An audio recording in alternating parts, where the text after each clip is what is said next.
Ui, besarnya kau. Tadi ubah. Kita boleh ubah saiz dia, pindah macam tu je. Okay, kita masuk satu bilik. Bilik ni macam ada banyak kotak. Setiap kotak ada ruangan dimensi masing-masing dekat setiap sisi. Ini macam boleh balik lalu. Saya dah boleh lalu.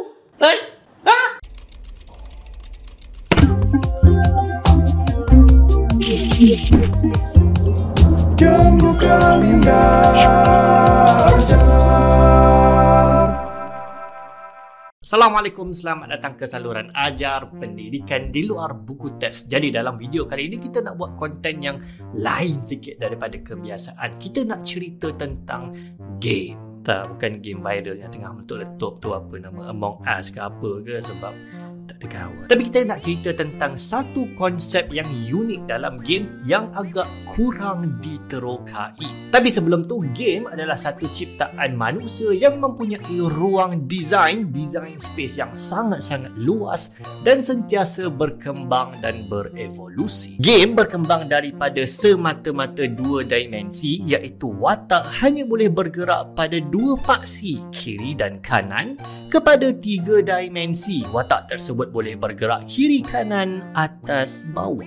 Game daripada hanya boleh dimainkan oleh satu orang pada satu masa, kemudian mendatangkan aspek real time. Ramai orang boleh bermain secara live serentak walaupun pada zon masa yang berbeza-beza. Kemudian yang lebih dahsyat, ada juga game yang memecahkan tembok keempat, iaitu game tersebut dia berinteraksi secara langsung dengan kita pemain, dengan dia memecahkan tembok penceritaan dalam game tu sendiri. Contohnya ada game yang suruh pemain tukar port controller untuk mengalahkan bos yang boleh membaca fikiran.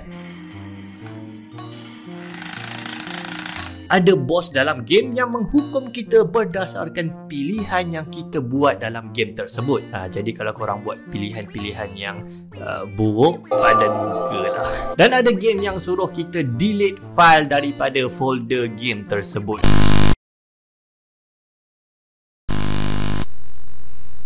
Macam-macam betul lah, bagi je.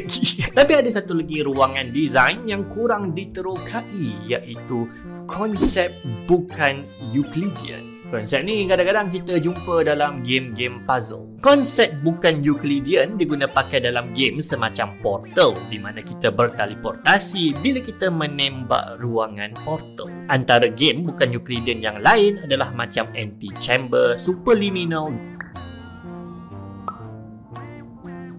dan Hyper Rope. Tapi benda sebenarnya Euclidean dengan bukan Euclidean ni datang apa? Makanan ke apa? Okey, tengok pada kertas ni. Ada dua garisan.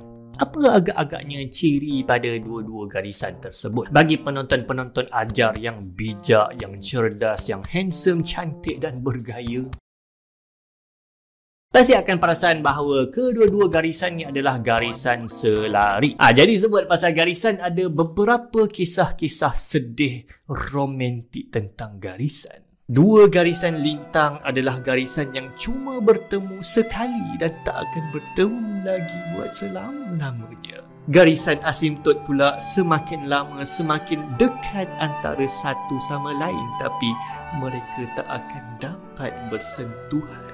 Dan garisan selari adalah dua garisan yang paling banyak miliki persamaan antara satu sama lain, tapi mereka tak akan dapat bertemu buat selama-lamanya. Jadi kita belajar daripada dulu, kalau kita panjangkan dua garisan selari sepanjang mana pun sepanjang alam semesta buat selama-lamanya, mereka tak akan bertemu. Tapi sebenarnya ada cara untuk pertemukan dua garisan ni. Macam mana? Senang je kalau kita bengkokkan kertas ni sendiri. Jadi sekarang dia dah bengkok. Garisan ni bila kita panjangkan, dia akan bertemu satu sama lain walaupun asalnya dia masih garisan yang lurus. Jadi itulah pengajarannya tuan-tuan dan puan-puan sekalian. Kalau kita macam mustahil akan bertemu dan dipertautkan dengan seseorang, maka apa yang kita kena buat adalah kita kena membengkokkan dunia kita supaya kita dapat akhirnya bertemu, menyentuh si idaman kita tu. Dramatik. betul. Jadi sekarang kita faham rupa-rupanya dua garisan yang selari ini dia tak akan bertemu antara satu sama lain cuma pada satu satah yang rata macam kertas. Tapi kalau satah tu sendiri bengkok, cembung ataupun tirus, maka garisan lurus tersebut dia akan bertemu antara satu sama lain. Malah sebenarnya garisan selari ni dia boleh kata tak wujud pun dalam dunia nyata sebab dunia kita ni dia punya ruang dan masa sebenarnya adalah bengkok. Model dengan satah yang rata ni kita panggil sebagai Euclidean. Bersempena dengan Euclid, ahli matematik Yunani yang dipanggil sebagai bapa geometri. Buku beliau The Elements yang mempersembahkan asas pembuktian matematik adalah antara buku yang paling banyak dicetak sepanjang sejarah. Hasil kerja dan sumbangan beliau bagaimanapun sepatutnya hilang buat selama-lamanya kalau tak ada kerana sumbangan ahli sarjana matematik Islam yang memelihara, menterjemah dan mengembangkan kerja beliau yang selanjutnya disambung oleh orang Eropah. Okey, dulu dalam kelas matematik kita banyak belajar tentang asas-asas geometri. Contohnya, segitiga dia punya jumlah angle, dia punya jumlah sudut dekat dalam tu mesti 180 darjah. Bentuk segi empat mesti kena ada 4 sudut 90 darjah tepat. Tapi dalam dunia bukan Euclidean, ini semua tak semestinya terpakai. Macam mana? Jadi saya bagi kamu satu situasi. Kamu teka macam mana situasi ni boleh jadi. Ada seorang yang berjalan terus ke hadapan. Kemudian dia belok, dia berjalan ke kanan. Kemudian dia belok, dia berjalan pula ke bawah. Tapi akhirnya dia kembali ke tempat asal mula-mula dia berjalan tadi. Atas, kanan, bawah. Macam mana boleh kembali ke tempat asal? Mustahil, tak cukup pergerakan ni. Sebenarnya tak mustahil kalau sebenarnya orang tu dia berjalan di atas satah sfera. Dia berjalan ke depan, dia pusing ke kanan, kemudian dia berjalan ke belakang. Dia akan membentuk bentuk segitiga yang kembali kepada titik mula. Dan peliknya tentang segitiga di atas permukaan sfera kita ni adalah jumlah sudutnya sebenarnya lebih daripada 180 darjah walaupun dia bentuk segitiga. Dia tak ikut peraturan yang kita biasa belajar dalam geometri. Segitiga jumlah sudutnya mesti 180 darjah. Macam tu juga bentuk-bentuk dan garisan lain apabila berada dalam dunia bukan Euclidean, sifatnya lain dengan apa yang kita biasa faham. Garisan selari akan kekal selari dalam ruang Euclidean, tapi bila di ruang yang bukan Euclidean, ia akan menumpu ataupun mencapah. Bentuk segitiga pula jumlah sudutnya akan lebih 180 darjah ataupun kurang berbanding dengan bentuk biasa segitiga ruangan Euclidean. Jadi apa yang cuba dibuat oleh game-game bukan Euclidean ni adalah untuk mencabar persepsi kita tentang ruang. Contohnya bila kita masuk ke dalam rumah ni yang nampak macam kecil, yang peliknya adalah kita kena berpusing banyak kali baru kita jumpa pintu masuk awal-awal tadi. Mana datang bilik-bilik ni? Ruang dalam rumah ni macam lebih besar daripada sepatutnya. Dan ni pelik. Kita nak naik ke atas bukit ni. Tapi untuk naik ke atas, kita masuk ke dalam terowong yang menuju ke bawah. Bila kita dah lalu terowong, di hujung terowong tiba-tiba kita berada di atas pula. Ini pula satu puzzle. Tangga mana kita nak pilih? Kadang-kadang kita pilih tangga kiri. Lalu kita laluan tangga kiri. Patah balik. Jadi tangga kanan lah yang betul macam tu. Jadi kita naik tangga belah kanan, kita laluan dia. Pun balik ke asal juga. Apa penyelesaiannya? Macam mana kita nak keluar? Cara untuk selesaikan puzzle ni sebenarnya senang je, adalah dengan kita patah balik ke laluan asal kita sampai mula-mula tadi tu. Maka kita akan temui jalan yang baru. Benda ni macam mana boleh jadi macam tu?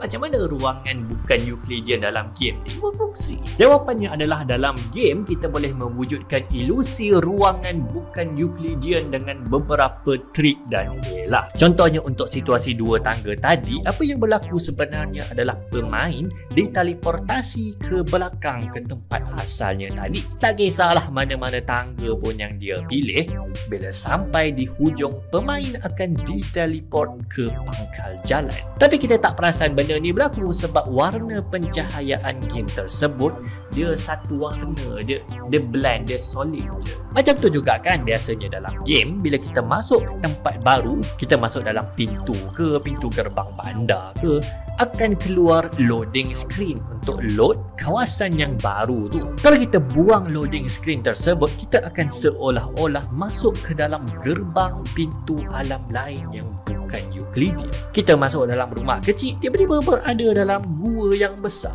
Dan dalam game, dunia yang kita lihat sebenarnya hanyalah pada ruang lingkup kon penglihatan pemain. Di luar daripada kon tersebut, dunia game berubah. Biasanya untuk mengurangkan beban memori pada game. Jadi kalau kita manipulasi aspek ni, kita boleh mewujudkan ilusi berada dalam satu dunia yang bukan Euclidean. Jadi menarik tak? Rupa-rupanya banyak lagi tentang dunia kita ni yang kita tak tahu, dan bila kita didedahkan, otak kita macam akan melebuh je. Apa benda ni? Semua yang aku fikir selama ni tak semestinya betul. Dan itulah yang berlaku ketika mana konsep bukan Euclidean ni mula-mula diperkenalkan, mula-mula mendapat tempat dalam dunia akademik. Orang dah guna pakai, orang dah terima konsep Euclidean ni selama beribu-ribu tahun, dah anggap itu adalah satu kebenaran yang tak akan boleh dicabar. Tapi rupa-rupanya banyak lagi yang manusia tak tahu. Jadi itulah sedikit sebanyak video ajar kali ini, sedikit penerokaan ke dalam dunia bukan Euclidean berdasarkan simulasi game. Jadi apa pandangan anda, tulis dalam bahagian komen. Jadi kalau anda menyokong dan suka dengan saluran ajar, nak kami buat lebih banyak konten yang baik dan lagi banyak penghasilannya, bolehlah bantu dengan tekan button join menjadi ajarian, dan insya-Allah akan sangat-sangat membantu dengan sokongan anda. Jadi kita jumpa lagi dalam video yang akan datang. Assalamualaikum.